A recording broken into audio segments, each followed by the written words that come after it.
Assalamualaikum warahmatullahi wabarakatuh. Salam sejahtera, Om Swastiastu, salam kebajikan untuk kita semua. Kami dari kelompok 4 di sini kita akan mempresentasikan hasil kinerja kelompok kami dalam mata kuliah instrumentasi yang bertemakan kalibrasi spektrofotometer. Sebelumnya kita akan memperkenalkan anggota kami, yakni Syifa Putri Fitriani, NIM 58, Filia Nafis, NIM 63, Muhammad Raihan, NIM 69, dan Aisyah Zarqah, NIM 80. Untuk itu, mari kita simak bersama-sama hasil diskusi kita, hasil PowerPoint kita. Yang pertama, prosedur akurasi kalibrasi. Ada stabilitas baseline atau baseline stability. Jadi sinyal yang direkam untuk setiap penambahan dimulai dari sinyal baseline yang hampir sama. Waktu respon harus berurusan dengan fakta seberapa cepat sensor bereaksi dalam penambahan analit atau dalam perubahan konsentrasi analit, yang akhirnya waktu pemulihan berarti seberapa cepat sensor kembali ke sinyal baseline atau waktu relaksasi kecil untuk melakukan pengukuran berikutnya. Contoh, pengukuran baseline stability dengan memilih panjang gelombang tertentu, misalnya dengan 700 nanometer dalam waktu 1 jam. Selanjutnya, akurasi absorban. Persyaratan untuk melakukan akurasi dan absorbansi adalah yang pertama, ada konsentrasi analit yang mengabsorpsi berbanding lurus dengan absorbansi yang terukur. Yang kedua, linearitas skala fotometrik harus diperiksa. Yang ketiga, stabilitas pembacaan fotometrik harus cukup baik sehingga variasi selama pengukuran tidak berpengaruh pada ketelitian. Contohnya, bahan yang dapat digunakan untuk kalibrasi adalah larutan dikromat, asam kromat, tembaga sulfat, COSO4, dan lain-lain. Yang ketiga, akurasi panjang gelombang atau wavelength accuracy, yaitu besarnya penyimpangan atau bias dari rata-rata pembacaan panjang gelombang pada suatu pita atau band absorpsi dari panjang gelombang yang telah ditentukan. Biasanya pengukuran akurasi kalibrasi menggunakan filter didinium dan set scan panjang gelombang. Nah, pengukuran akurasi panjang gelombang dengan menggunakan filter didinium set scan panjang gelombang 320 nanometer sampai dengan 880 nanometer dan melakukan perulangan sebanyak 10 kali scan. Itu tadi adalah merupakan contoh dari penerapan akurasi panjang gelombang. Bisa kita lihat pada gambar yang berlayar, yang berbackground hitam, itu adalah filter didinium. Yang keempat, ada pengukuran akurasi fotometri atau hasil proses penataan untuk melihat tingkat keakurasian dengan metode fotometri menggunakan alat instrumen fotometer.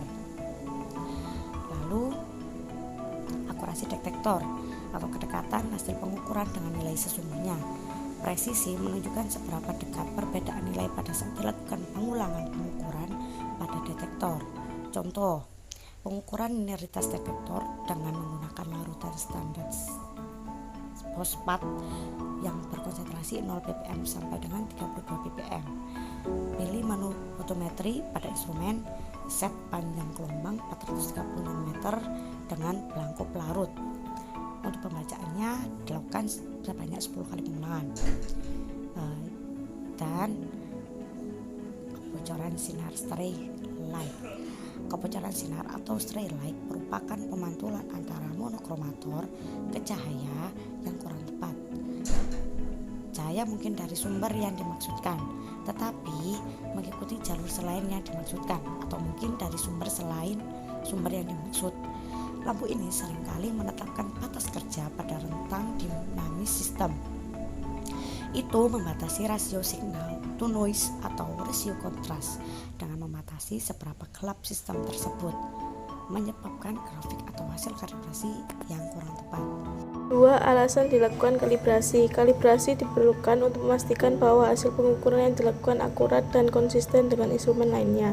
Hasil pengukuran yang tidak konsisten akan berpengaruh langsung terhadap kualitas produk dan dapat membahayakan kesan perusahaan di mata konsumen. Manfaat pelaksanaan kalibrasi.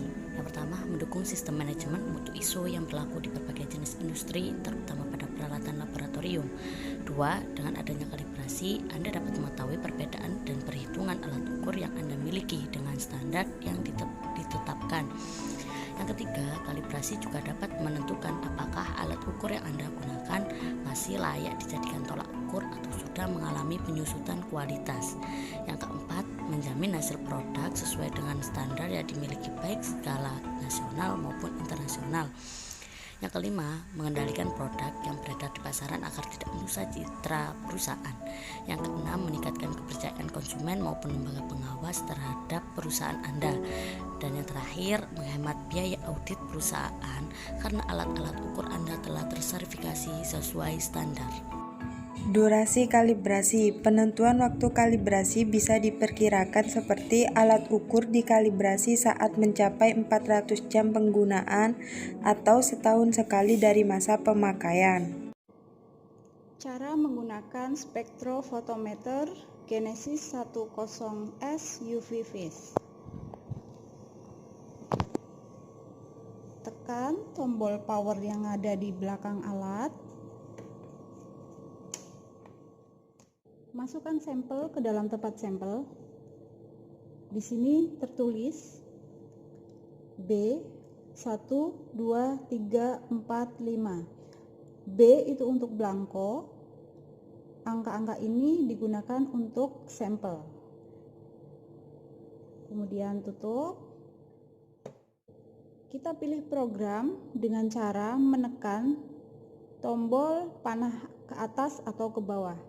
Misalnya saya akan mengukur density dari bakteri, maka saya pilih program OD 600, kemudian saya pilih, saya enter.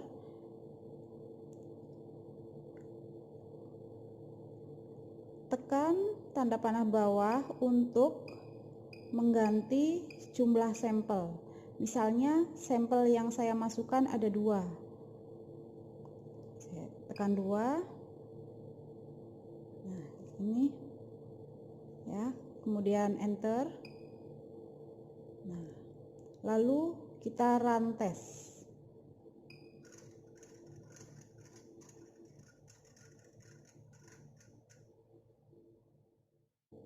Di sini tertulis tekan enter untuk mengukur.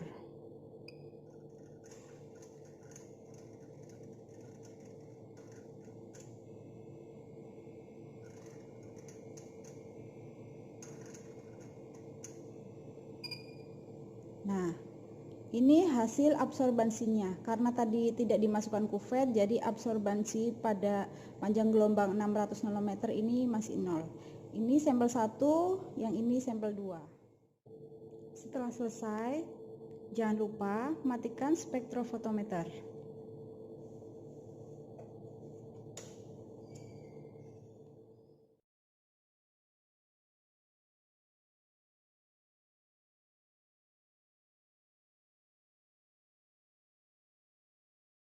Hasil presentasi kami, mohon maaf jika terdapat kesalahan kata atau kesalahan pengucapan.